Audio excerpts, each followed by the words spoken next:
Matapos humupa ang pakiramdam ni Kisses, sinubukan niyang lapitan si Marco.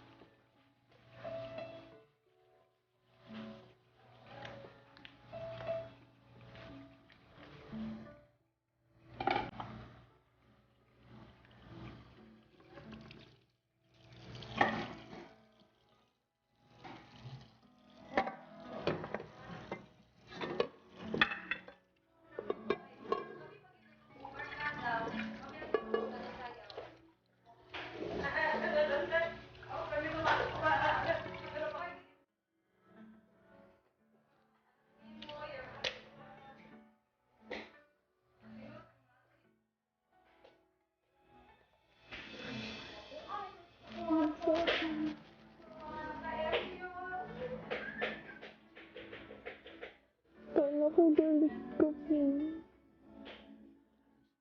I'm sorry.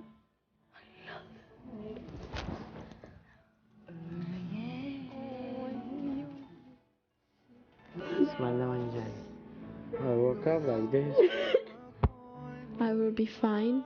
Of course, masakit po talaga. Pero, I will be fine kasi i-admire ko pa rin naman si Marco as a friend. And I will always be there for him. And mas iintindihin ko na po siya, kuya. And I will move on and be happier and be better. I will be fine.